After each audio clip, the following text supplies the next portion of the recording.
on, you guys? Welcome back down here to the Plastic Underground. Caleb here. Got another build video for you guys this week. The new Pixar movie Lightyear came out, and I wanted to make something cool from that movie, so I made his, see it in the trailer, he has it on his back. It's his, I guess they call it the laser blade. It's this guy right here. It's a pretty cool build. I will show you guys how I made it, and I have patterns for you, and I will show you where I got this light and how you can install it. Alright, let's check it out. Alright, so like always, you start with a pattern. I pulled my pattern from the Mattel toy that I've seen pictures of. Pulled a pattern from that, and I scaled it for my size, so it's a little bigger, and I think that works good because Buzz has got like his big spacesuit on and his big glove, so I think it would be pretty big based on the trailers. So now I did 3 pieces of floor mat foam for the base. The back part here has a cutout for my battery pack for the light. So I used 3 sheets of that, and now I'm test fitting, making sure that fits in there.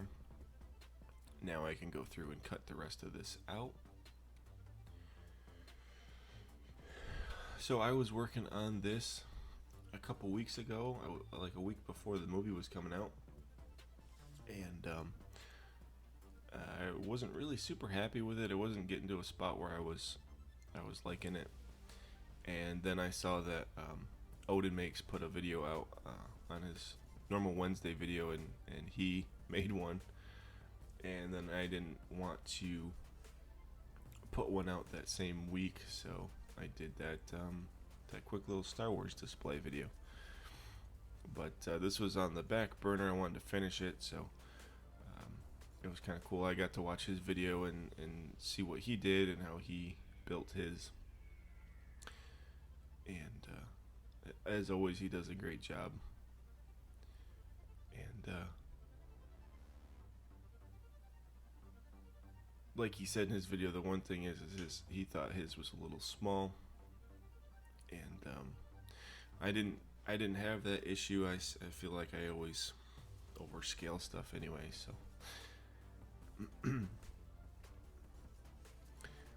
so on this I'm using 6mm SKS foam for these panels, and just cutting my pattern apart to mark out where all like the details go. This piece here, I put this panel line, and now I'm using my X-Acto knife to cut a 45-degree cut on both sides of the line, and what that does is it cuts in like a trench, and then I can remove that trench, and it leaves a really nice panel line. This is a piece of 2mm foam for the back here. I did this just to get those 2 little details squares on the back. Now I'm putting my battery pack in, putting in this sheet of 6mm. This makes the blade flush, and these are already pre-glued. So now I can put the panel that goes in that spot on the back. And what that'll do is that will glue that that insert, the battery insert, onto the back of that panel. But before I pull that, I make sure that this panel goes on and is lined up where it needs to be. Now I can remove that, and you see how that's glued, so now it fits like a key. Then I can go through with the Dremel. I do a lot of edge sanding, a lot of rounding, just cleanup work, and I also sand in these 2 little finger indents. I don't know why there's only 2. Usually there's 3 or 4, but this one has 2, so that's what I did. So then I can go through with my X-Acto knife and cut in these panels. I score them with the blade, and then I go over them with the heat gun. You guys have seen me do this 1,000 times. It's just a really simple and nice way of making some clean panel lines. It really sells that like cut look. Now I got a stone bit here on my Dremel, and I'm going through and just cutting in these vent holes on the front of the blade.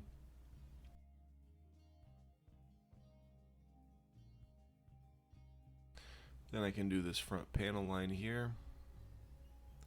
This takes a little bit of practice and a steady hand to do those and try to get them straight without the bit veering off. And I don't really like doing those. But now here's a couple circles I cut out to be the switch, I believe. And then the top one goes on the top there. Looks like a big red button when it's painted, but I'm pretty sure it's a switch, a setting switch or something. So now these 2 little pieces of plastic here, this PVC PEX and this little plastic tube, I don't remember what it was. I glue these together, and what I'm using them for is to be the emitter, I guess is what I'm calling it. Like on a lightsaber, it's where the blade comes out. It looks like a little conducting rod that the laser comes out of in the movie. So just trying to mimic that. Now I bought some new headphones, and you know how like boxes will have so that you can open them and look at the stuff in the store without opening the package. That's kind of what this box was. So it had these magnet clips to hold it shut, and so I pulled those out of the box. They were pretty good magnets. So I put those on the back of the panel there so that I can take the panel off and take the battery pack off, and then I kind of hold that panel in place and sand down the extra part of the panel there. Just make sure everything's lined up and clean. Put in my bevels.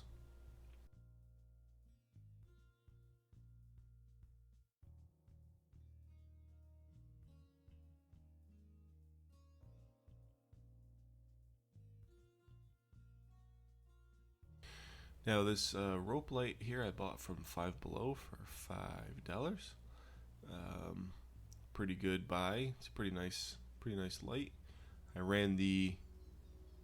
I took the cord off and I ran it through the emitter part first, and then just soldered it back in place. And then I just doubled it. The length was pretty good. If you doubled it, it did exactly what I wanted it to. So I doubled it, glued it together, and the top part here I just cut a hole in the front and stick that in there. I put like 3 coats of Plasti Dip on as always, and then I just kind of went over it and gave it a quick flat white Rust-Oleum paint. Now by hand I go through, I do all the detail painting. For me, that's always kind of the way to go. I really hate taping and masking, and I feel like I have a lot more control with the brush anyway. So I start with the light gray, then I go in with the red for the switch and the trigger. I added the trigger after I Plasti Dipped. I forgot that there was supposed to be a trigger on it, so I just put a little piece of foam on there. Then I use some dark gray. I paint that handle. The Mattel toy has this is half black and the top is brown. But from what I've seen from the trailer and in the movie, it's just a base gray color. So I just did some dark gray for that. Now I go through by hand and I can start painting in this says caution, all the lettering, and the black and yellow like caution lines. This is one of those things where like I have a Cricut, and it would look great, but for me sometimes it just feels like to get the Cricut to do what I want it to do and to get everything sized the way it should be, it just feels like it's faster for me just to paint it. So I ran a couple pieces of tape, some masking tape on the top just to make sure that top line is straight, and I think I put one on the bottom too just to make sure that there's a stopping point. And I just go through with my black and yellow.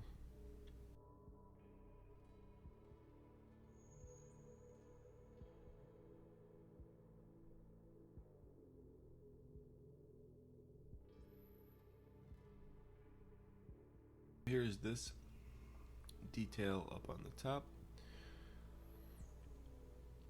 I don't know if this is like a logo, if it's supposed to be a vent that just looks like it's painted, but just mimic that. And this is like the stock number for the item. And then I'm pretty sure this is like the Star Command logo. I didn't really have a great like up close picture of what this is, so I just kind of tried to fake it and mimic best I could at what I thought it was. I drew all this stuff out with a pencil. You just can't see it, so don't think that I'm just like freehand painting this like this. That would be crazy. I'm sure people can do it, but I cannot. So I drew it out with a pencil first just to make sure I kind of was following a line. Then I painted that all with a clear coat.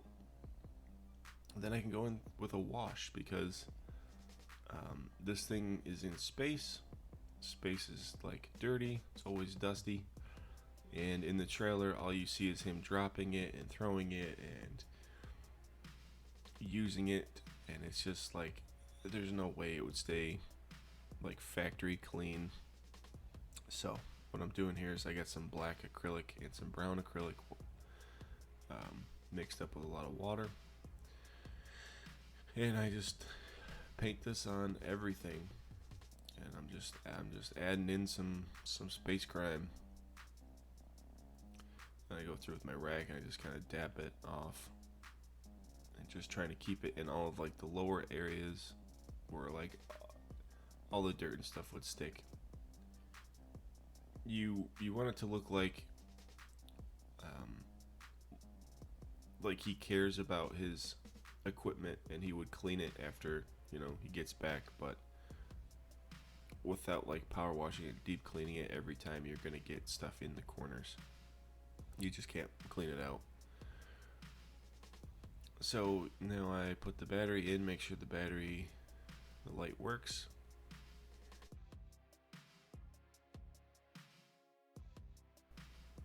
And then I put the panel back on. And now to make sure that light stays in the shape that I want it to, I'm taking this coat hanger, cutting that down into the shape I want. I held the blade on this sheet of paper and kind of traced the line I wanted for the blade, and then I bent the coat hanger to match that shape. And then I just go through some super glue and just glue that in shape. And it actually worked. It worked a lot better than I thought. This is like a last minute thing, just trying to get something to work so that it would hold this light in shape. And you can see that it holds it a lot better than it was. It's not droopy. And the thing with the rope light there is obviously it's just the one side, you know. So that is it for my Buzz Lightyear laser blade. Hope you guys like it, and I will see you guys next time.